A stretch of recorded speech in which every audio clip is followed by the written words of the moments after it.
প্রত্যেকের যেন যেমনভাবে পরিবার পরিজন রয়েছে, নিজের একটা পরিবার রয়েছে আমাদের সবার, যেমন অনুরূপভাবে আল্লাহ রাব্বুল আলামিন বলছেন আমারও একটা পরিবার রয়েছে, আমারও একটা আহলিয়া রয়েছে। তো সেই আহলিয়া কারা? আমার পরিবারের অন্তর্ভুক্ত কারা? হুম আহলুল কোরআন আহলুল্লাহ ওয়া খাসাতুহু। সুবহানাল্লাহ। আল্লাহ তাআলার পরিবারের অন্তর্ভুক্ত তারাই যারা আহলুল কোরআন, যারা হাফেজে কোরআন, তারা হলো আল্লাহ তাআলার পরিবারের অন্তর্ভুক্ত। সুবহানাল্লাহ। কতটা মর্যাদা দিলেন যে সরাসরি আল্লাহ রাব্বুল আলামিন হাফেজে কোরআনকে তিনি আল্লাহ রাব্বুল আলামিন তার নিজের পরিবারের লোক হিসেবে আখ্যায়িত করলেন। সুবহানাল্লাহ। আমরা সমাজে চলতে ফিরতে দেখি যারা যত নামি দামি বংশের তাদের একটু গর্ব অহংকারটা বেশি থাকে। সেই হিসাবে আমি আপনি যে বংশের, আপনার আমার চাইতে অন্য বংশ আরও সম্মানীয় আছে, আরও মর্যাদাবান আছে গ্রামে সমাজে। তো যেই ব্যক্তিকে আল্লাহ রাব্বুল আলামিন সরাসরি নিজেই বললেন আমার পরিবারের অন্তর্ভুক্ত তারা, তাহলে তার মর্যাদাটা কোথায় গিয়ে দাঁড়ালো? সুবহানাল্লাহ। সরাসরি আল্লাহর পরিবারের অন্তর্ভুক্ত হয়ে হাফেজে কোরআনরা। তাই আসুন নিজে কোরআন পড়ি, আমাদের যাদের ছেলে সন্তান রয়েছে, মেয়ে রয়েছে, তাদেরকে হাফেজে কোরআন বানানোর চেষ্টা করি।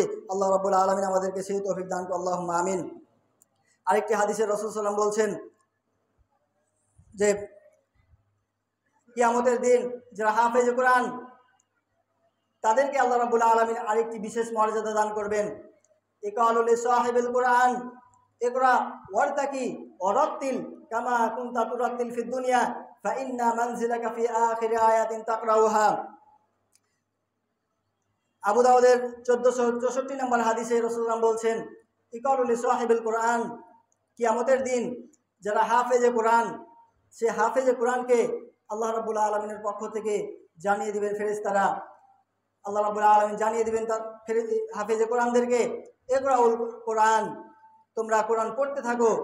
ইকরা ওয়ারাত্তিল কামা কুনতা তুরাত্তিল ফিদ দুনিয়া, যেভাবে তোমরা দুনিয়াতে সহি শুদ্ধভাবে ধীর স্থিরভাবে এই কোরআনকে পড়তে, অনুরূপভাবে এখনও এই কিয়ামতের দিন তোমরা এখন কোরআন পড়তে থাকো, তেলাওয়াত করতে থাকো। তোমাদের কোরআন তেলাওয়াত যেখানে শেষ হবে জান্নাতে, সেখানে তোমাদের জন্য স্থান নির্ধারণ হয়ে যাবে। সুবহানাল্লাহ। আপনি আমি সাধারণ মানুষ যারা, তারা নিজেরা টেনশনের ভেতরে রয়েছি, পেরেশানির মাঝে রয়েছি যে আল্লাহ রাব্বুল আলামিনের সেই জান্নাতে যেতে পারি কিনা পারবো না, সেই জাহান্নাম থেকে বাঁচতে পারবো না, এটা নিয়ে আমরা টেনশনে রয়েছি, দুশ্চিন্তায় রয়েছি। অথচ যারা হাফেজে কোরআন, আল্লাহ রাব্বুল আলামিন তাকে বলবেন না তুমি এই জান্নাতের এখানে থাকো, জান্নাত তো দিবেন, বলে দিবেন না যে তুমি ওই জায়গাতে থাকো। তাকে বলবেন তোমার যেখানে ইচ্ছা জান্নাতের, সেই জান্নাতের সুউচ্চ স্থানে তুমি কোরআন তেলাওয়াত করো আর সেখানে তোমার স্থান বেছে নাও। সুবহানাল্লাহ। একটা হাফেজে কোরআনের এত মর্যাদা আল্লাহ রাব্বুল আলামিনের কাছে। সম্মানিত উপস্থিতি, তাই আসুন নিজে কোরআন পড়ি, আমাদের যাদের সন্তান সন্ততি রয়েছে, সুযোগ রয়েছে, ছেলেকে কোরআনের হাফেজ বানানোর চেষ্টা করি। কেননা শুধু ছেলেই যে মর্যাদা লাভ করবে হাফেজে কোরআন হলে তা কিন্তু নয়। রাসূল সাল্লাল্লাহু আলাইহি ওয়াসাল্লাম আরেকটি হাদিসে বলছেন যে যারা কোরআনের ধারক বাহক হাফেজে কোরআন, তাদের পিতাদেরও সম্মান রয়েছে। সুবহানাল্লাহ। শুধু তারাই জান্নাতে যাবে না, কিয়ামতের দিন রাসূল সাল্লাল্লাহু আলাইহি ওয়াসাল্লাম বলছেন এক শ্রেণীর মানুষকে দুইটা দামি পোশাক পরানো হবে। আমরা জানি কিয়ামতের দিন আল্লাহ রাব্বুল আলামিন সকল মানুষকে সেখানে উলঙ্গ অবস্থায় রাখবেন, শরীরে পোশাক থাকবে না, পায়ে কোনো জুতা থাকবে না, কিছু থাকবে না, উলঙ্গ অবস্থায় থাকবো আমরা সকলে।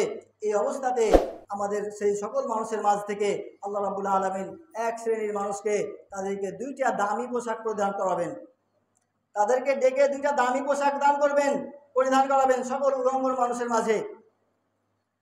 তো তারা নিজেরাই জানবে না যে কেন তাদেরকে এই দুইটা দামি পোশাক পরানো হলো। তারা বলবে লিমা তাকসাউহুমা, হে আল্লাহ তুমি আমাদেরকে এই পোশাক দিলে কেন? আমরা তো বুঝলাম না, সবাই উলঙ্গ আছে, আমিও ছিলাম, আমাকে হঠাৎ করে দুইটা দামি পোশাক দিলেন। তো এই দুইটা দামি পোশাকের দাম কতটুক সেটা রাসূলুল্লাহ বলছেন লাতাকুমা বাইনাস সামাই ওয়াল আরদ, তাদেরকে যে দুইটা দামি পোশাক দেওয়া হয়েছে এই দুইটা দামি পোশাকের দাম জানো তোমরা?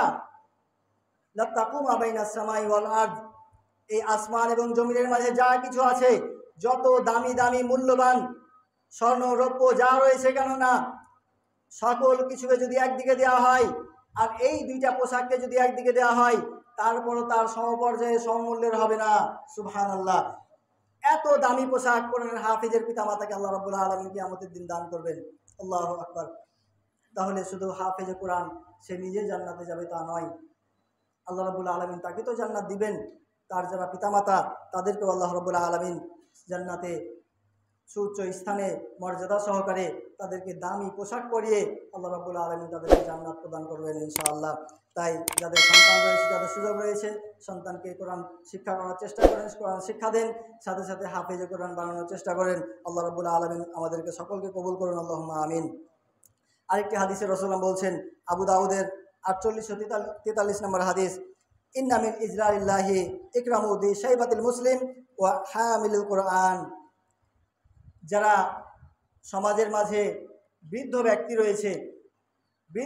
রয়েছে যারা, আর যারা কোরআনের হাফেজ রয়েছে, এই কোরআনের হাফেজ এবং বয়স্ক লোক, বৃদ্ধ লোক যারা, তাদেরকে সম্মান করা, হাফেজে কোরআন এবং বয়স্ক লোকদেরকে সম্মান করা সরাসরি আল্লাহ রাব্বুল আলামিনকে সম্মান করা সমতুল্য। সুবহানাল্লাহ। আল্লাহ রাব্বুল আলামিনকে যেমনভাবে আমি আপনি নির্দ্বিধায় সম্মান করে থাকি, সম্মান পাওয়ার হকদার মনে করি, একজন হাফেজে কোরআন আল্লাহ রাব্বুল আলামিন রাসূলুল্লাহ বলছেন যে একজন হাফেজে কোরআনও আল্লাহ রাব্বুল আলামিনকে আমরা যে পরিমাণ সম্মান দিয়ে থাকি সেই পরিমাণ সম্মান পাওয়ার অধিকার রাখেন, হক রাখেন। এতটা মর্যাদা হাফেজে কোরআনকে আল্লাহ রাব্বুল আলামিন দিয়েছেন। কি জন্য? শুধুমাত্র এই কোরআনকে তারা বক্ষে ধারণ করেছে, আর এই কোরআনটা সরাসরি আল্লাহ রাব্বুল আলামিনের কালাম, তার সিফাত, তার গুণাবলী। এই মর্যাদার ভিত্তিতে আল্লাহ রাব্বুল আলামিন হাফেজে কোরআনের এত মর্যাদা প্রদান করেছেন। আল্লাহু আকবার। তাই আসুন এই কোরআন আমরা পড়ি, কোরআন অনুযায়ী আমাদের জীবন ধারণ করার চেষ্টা করি। আল্লাহ রাব্বুল আলামিন আমাদেরকে সেই তৌফিক দান করুন, আল্লাহুম্মা আমিন। এখন যারা কোরআন পড়তে পারি না তাদের ব্যাপারে একটি হাদিস বলে শেষ করি। রাসূলুল্লাহ বলছেন, আমাদের মাঝে অনেকে আছে যারা দুনিয়ার সব কিছু বুঝি, সব কিছু জানি, সব কিছু করতে পারি, বাংলা, ইংরেজি, ভূগোল, সমাজবিজ্ঞান, রাষ্ট্রবিজ্ঞান সব কিছু পারি, কিন্তু কোরআন পড়তে পারি না। বড়ই আফসোস, বড়ই দুর্ভাগ্য তাদের জন্য। তারপর রাসূল সাল্লাল্লাহু আলাইহি ওয়াসাল্লাম তাদের জন্য সুসংবাদ দিয়েছেন, আল্লাযী ইয়াকরাউল কুরআন ওয়া ইয়াতাআতা আলাইহি ওয়া হুয়া শাকুন আলাইহি ফালাহু আজরান। যারা আছো এখনো কোরআন পড়তে পারে না, কষ্ট করে হলেও চেষ্টা করে, হাল ছেড়ে দেয় না, পারি না বলে ছেড়ে দেয় না। আপনি পারবেন না কেন? আল্লাহ রাব্বুল আলামিন বলছেন বারবার কোরআনের মাঝে, ওয়ালাকাদ ইয়াসসারনাল কুরআনা লিযিকরি ফাহাল মিন মুদ্দাকির। আমি এই কোরআনকে বোঝার জন্য, অনুধাবন করার জন্য সহজ করে দিয়েছি তোমাদের জন্য। আর আপনি বলছেন পারি না, বুঝি না। মানে আপনি চেষ্টা করেন না, আপনি চেষ্টা করে দেখেন, আল্লাহ রাব্বুল আলামিন আপনাকে এই চেষ্টার মাধ্যমে আরো বরকত দিয়ে আপনাকে দ্রুতভাবে এই কোরআনকে আয়ত্ত করার, বুঝার তৌফিক দান করবেন ইনশাআল্লাহ। তাই এই কোরআনকে আপনি পড়ার চেষ্টা করেন। যারা এই কোরআন পড়তে পারে না কিন্তু চেষ্টা করে, তাদের ব্যাপারে রাসূলুল্লাহ বলছেন ফালাহু আজরান, তাদের জন্য ডবল নেকি রয়েছে, দ্বিগুণ সওয়াব রয়েছে। সুবহানাল্লাহ। তারা যেন হতাশ না হয়, তারা যেন তাদের চেষ্টা ছেড়ে না দেয়। রাসূলুল্লাহ বলছেন ফালাহু আজরান, আপনি আমি পড়লে ভালোভাবে যারা পড়তে পারি, তারা যদি একটা নেকি পায় বা একটা অক্ষরে 10 নেকি পায়, তাদের জন্য বলছেন ডবল নেকি, মানে 20টা নেকি পাবে। সুবহানাল্লাহ। তাও পড়বেন না আপনি কোরআন? তাহলে এই কোরআনের মাঝে রহমত, বরকতে পরিপূর্ণ। আপনার জীবনে অশান্তির শেষ নাই, আপনি টেনশনে বাঁচছেন না, দুশ্চিন্তা আপনার জীবন থেকে যাচ্ছে না। এই কোরআন পড়ুন, এই কোরআন আপনাকে সমাধান দিবে, আপনার অন্তরে প্রশান্তি ঢেলে দিবে ইনশাআল্লাহ। আপনি রহমত, বরকত পাবেন ইনশাআল্লাহ। এই রমজান মাস, কোরআন নাজিলের মাস, আমরা বেশি করে কোরআন তেলাওয়াত করার চেষ্টা করি। আল্লাহ রাব্বুল আলামিন আমাদেরকে সেই তৌফিক দান করুন, আল্লাহুম্মা আমিন। ওয়া মা আলাইনা।